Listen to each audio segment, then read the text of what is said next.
too fat for the white dress. The ex falls silent, seeing a gun in the new husband's hand. But before the silence, before the gun, and before the world turned upside down, there was only the suffocating sound of Mark's voice amplified by the church's expensive sound system. "Look at yourself, Elena," Mark said, his voice echoing off the vaulted ceilings of the St. Jude Cathedral. He was not whispering. He was not leaning in to share a private cold foot moment. He was holding the microphone, the one meant for his vows, and he was addressing the 300 guests sitting in the pews. "We had a deal. You were supposed to lose the weight. I gave you 6 months. I paid for the trainer. I paid for the meal plans. And you stand here, looking like a sausage casing about to burst." Elena froze. The bouquet of white roses and baby's breath trembled in her hands, shaking so violently that a few petals detached and drifted to the marble floor. It felt like time had fractured. Just seconds ago, the organ music had swelled. Just seconds ago, she had been walking toward him, her heart hammering with a mixture of nerves and overwhelming love. She had felt beautiful. The dress, a custom mermaid silhouette she had spent 3 paychecks on, felt like armor. Now, it felt like a prison. A ripple of gasps went through the congregation. Elena's mother, sitting in the front row, stood up, her hand flying to her mouth. Mark's groomsmen were looking at their shoes, shifting uncomfortably, but Mark did not look uncomfortable. He looked triumphant. He looked like a man who had finally decided to take out the trash. "Mark," Elena whispered, her voice cracking. "Please. Not here. Let's just go back to the vestry." "Why?" Mark laughed, a sharp, cruel sound that grated against her ears. "So you can cry and manipulate me in private?" "No. I want everyone to see why I ca not do this.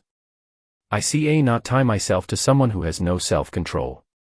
It's embarrassing, Elena. Walking down the street with you is embarrassing." The choice hung before her, sharp and jagged like broken glass. She could run. The heavy oak doors were 100 feet behind her. She could turn around, gather the heavy skirts of her gown, and sprint, or waddle, as Mark would probably say, out of the church and into the parking lot. She could vanish. She could let him have the final word and disappear into a life of shame. Or she could stay. She could try to salvage a shred of dignity. She could speak up. "I love you," she said, the words tasting like ash. "Mark, we've been together for 4 years. You said appearance did not matter." "You said," "I lied," Mark interrupted, his voice booming. "I thought if I pushed you, you'd change. But you did not. And honestly, I look at you in that dress, trying to look elegant, and I just feel disgusted." The word hung in the air. Disgusted. Elena felt the heat rise up her neck, a burning crimson tide of humiliation. She looked at the priest, who was staring at his Bible as if hoping to disappear into the text.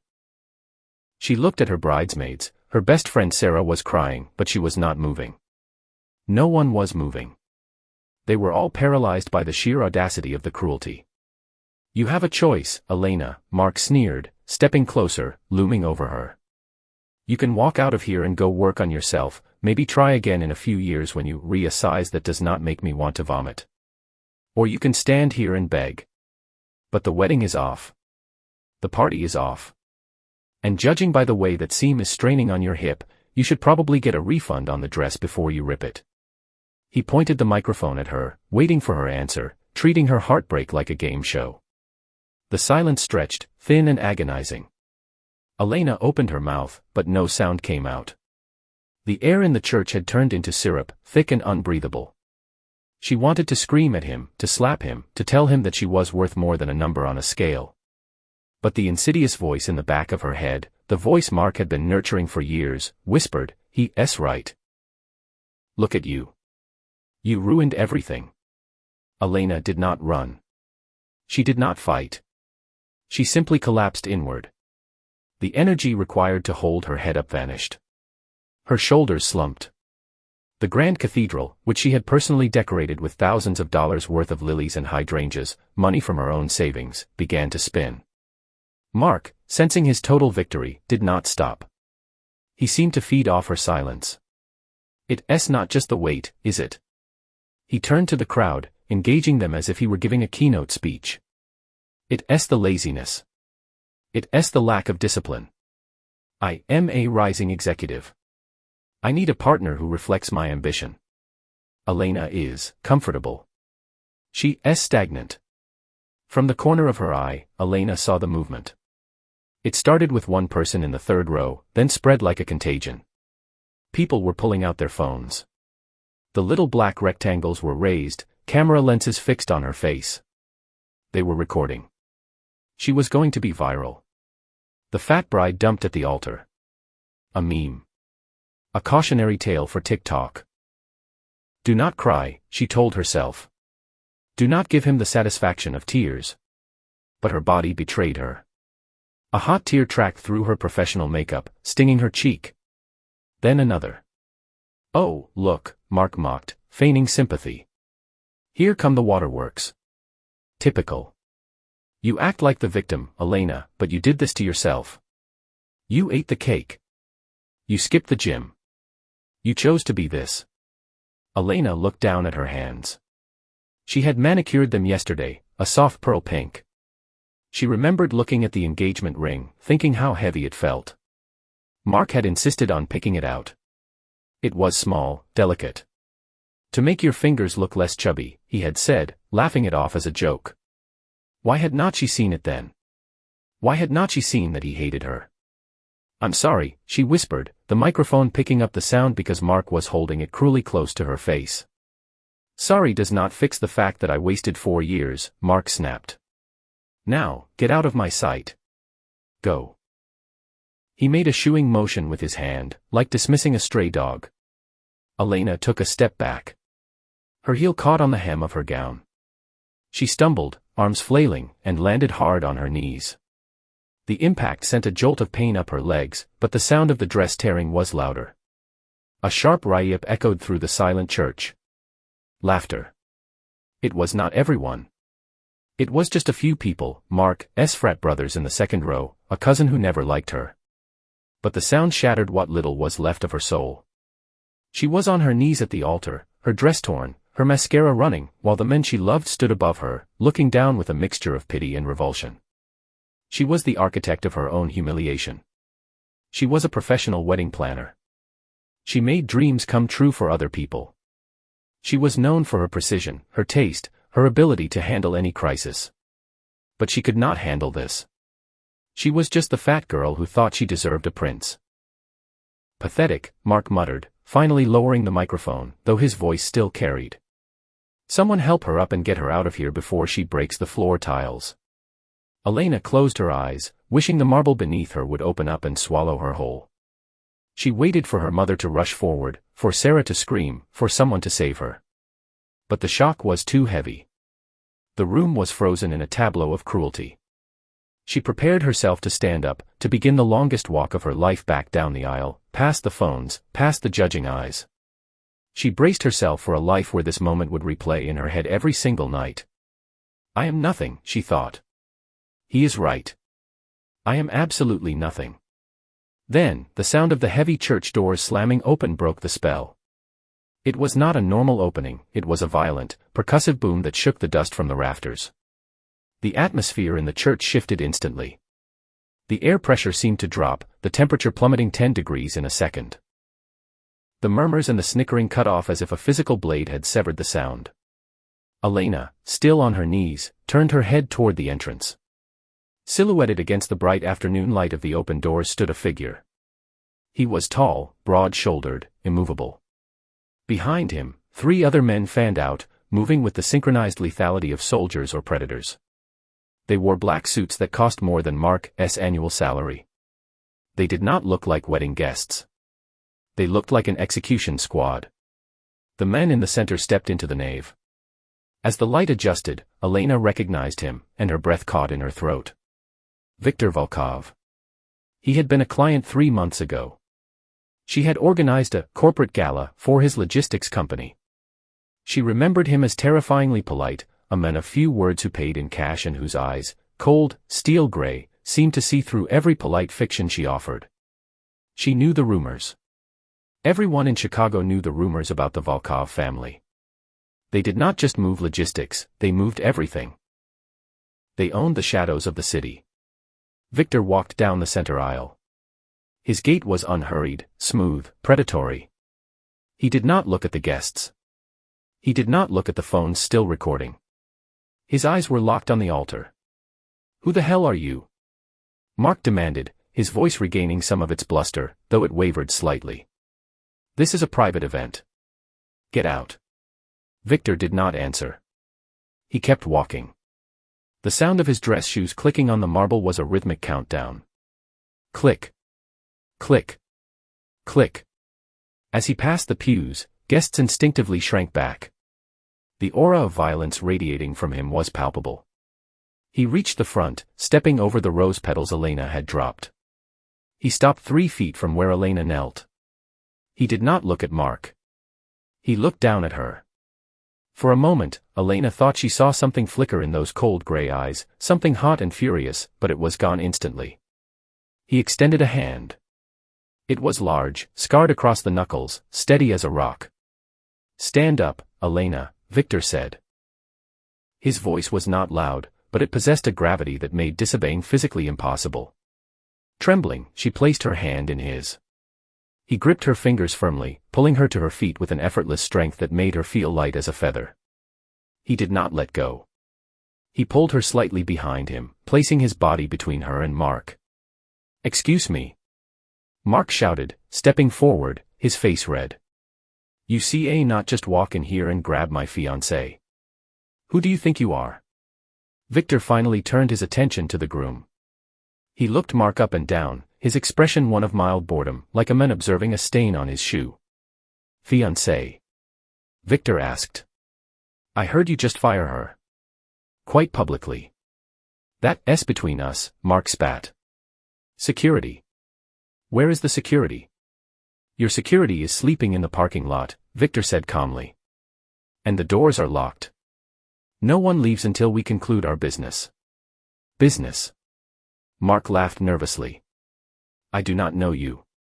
"But you know my money," Victor said. Mark's face went pale. The red flush drained away instantly, leaving him looking like gray putty. I do not know what you're talking about." Victor reached into his jacket. The movement was slow, deliberate. "You owe $150,000 to the Northside Sportsbook. You owe another $80,000 to the loan sharks in Cicero. And you owe $200,000 to my organization." Gasps erupted from the pews again, louder this time. Elena stared at Mark's back. "Gambling?" Mark, who yelled at her for buying Starbucks because they needed to save for a house. "You lying?" Mark shrieked, his voice cracking into a high pitch. "You took out the loans against her credit," Victor continued, his voice like a judge reading a death sentence. "You maxed out her cards. You emptied her savings account this morning. You planned to humiliate her, leave her at the altar, and skip town with the cash you stole from her accounts, using the wedding cancellation as a distraction." Elena felt the world tilt. He stole everything. It was not just her heart. It was her life. Her savings. Her credit. "Prove it." Mark screamed, looking around wildly for an exit. "I do not need to prove anything to a cockroach," Victor said. "Get out." Mark lunged, trying to regain control, raising the hand that held the heavy microphone as if to strike. In a blur of motion too fast to track, Victor moved. He caught Mark's wrist, twisting it until the bone snapped with a sickening crunch. Mark screamed, dropping the mic. It hit the floor with a deafening thud. But the silence that followed was even heavier. Because as Mark fell to his knees, clutching his broken wrist, Victor did not stop. He reached behind his back and drew a weapon. A matte black pistol. He did not wave it around. He did not threaten the crowd. He simply pointed the barrel directly at the center of Mark's forehead. "Too fat for the white dress?" Victor asked softly, repeating Mark's earlier insult. Mark stared up at the gun, his eyes crossed in terror. He stopped screaming. He stopped breathing. "Please," Mark whined, tears streaming down his face now, snot bubbling at his nose. Please, do not kill me. I'll pay. I'll pay you back. You have nothing, Victor said. You are nothing. You tried to sell this woman's dignity to cover your own incompetence. Mark looked past Victor, locking eyes with Elena. Elena. Tell him. Tell him to stop. I love you. Baby, I did not mean it. It was just the stress. Elena looked at the men on his knees. The men who had called her disgusting. The men who had stolen her money. The man who was now begging for his life, using her as a shield. She is not your baby, Victor said, cocking the hammer of the gun. The click echoed like a gunshot in the silent church. She is the debt payment. Mark blinked. What? You owe me money you cannot pay, Victor said. So, I am collecting the collateral. You did not want her. Fine. I take her. The debt is cleared. Take her. Mark stammered, hope flaring in his terrified eyes. Yes. Yes, take her. She's yours. Just do not shoot me. She's worth the debt. Take her and go. Elena felt a coldness settle in her chest that had nothing to do with fear. It was clarity. Absolute, crystalline clarity. Mark had just traded her life for his. He had not just insulted her body, he had just sold her soul to a man with a gun to save his own skin.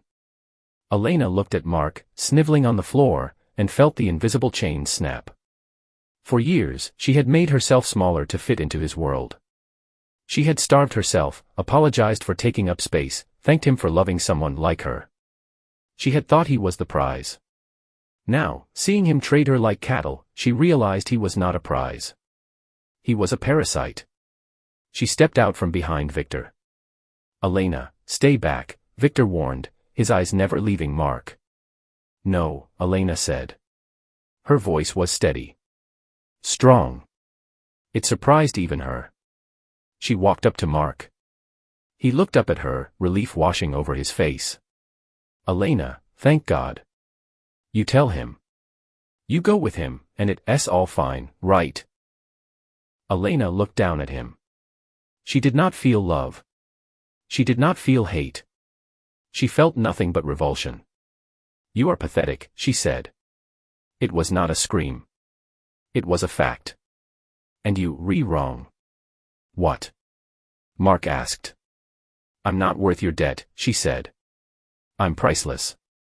And you could not afford me if you had $1 billion. She turned to Victor. The gun was still raised, but Victor was looking at her now. The intensity in his gaze made her knees weak in a completely different way. He was not looking at her like she was a piece of property he had just acquired. He was looking at her like she was the only living thing in the room. Victor, she said softly. Elena, he replied. Put the gun away. He's not worth the bullet. And he's certainly not worth ruining your suit for. Victor held her gaze for a long second. Then, slowly, the corner of his mouth twitched upward. A ghost of a smile. He decocked the weapon and slid it back into his holster. As you wish, he said. He looked back down at Mark. The lady has spared you. But if I ever see you in Chicago again, if I ever hear you speak her name, I will not be so gracious. Run. Mark scrambled to his feet, cradling his broken wrist. He looked at the crowd, then at the exit. He did not look back at Elena. He ran. He sprinted down the aisle, slipping once, scrambling up, and bursting through the doors, disappearing into the parking lot. The silence returned. Elena stood at the altar, the torn dress hanging around her. She felt the eyes of 300 people on her. The shame tried to creep back in. She was still the bride left at the altar. She was still the woman in the ruined dress. Victor moved closer. He reached out and gently took her chin in his hand, tilting her face up to his. You should know, he said, his voice low and rough, meant only for her. I have been watching you plan events for a year. I have seen you command rooms. I have seen you solve disasters with a smile. I have wanted to approach you 1,000 times, but I saw the ring on your finger and I respected it. He brushed a thumb across her cheek, wiping away a smear of mascara. But when I heard what he was planning, I could not stay away. You bought my debt? Elena asked, her voice trembling. I did not buy you, Elena, Victor said fiercely. I freed you. You are not a transaction. He stepped back and offered her his arm. Now. This place smells of cowardice and cheap cologne. Shall we leave? Elena looked at his arm. Then she looked down at herself. Victor, look at me. The dress is ripped. Everyone is staring. Victor turned to the congregation. His cold gaze swept over the guests, the family members, the friends holding phones. Let them stare, Victor announced, his voice carrying to the back of the room. Let them see what a queen looks like. He turned back to her, his eyes softening. You are breathtaking, Elena. In this dress, out of this dress, at any size. You take up space. Good. You deserve to take up space. You deserve to own the room. The tears came back, but they were not hot and stinging this time. They were releasing. For the first time in her life, a man was looking at her and not asking her to be less. He was asking her to be exactly who she was. Elena reached out and took his arm. She gripped the expensive fabric of his suit. She lifted her chin. She kicked the torn fabric of her hem aside. Let us go, she said. As they walked down the aisle together, the cameras were still flashing. The whispers were starting. But Elena did not hear them. She only felt the solid, dangerous warmth of the man beside her. She felt the heavy rhythm of his stride matching hers. They reached the doors. The sunlight outside was blinding, washing out the darkness of the church. Where are we going? She asked as they stepped onto the stone steps. Victor opened the door of a waiting black limousine. He looked at her, and this time, the smile reached his eyes. Wherever you want, Elena. The world is finally yours. She slid into the car, leaving the church, the groom, and the girl she used to be behind her in the dust. She was not the fat bride anymore. She was the woman who had walked through fire and found a dragon waiting to fly her home.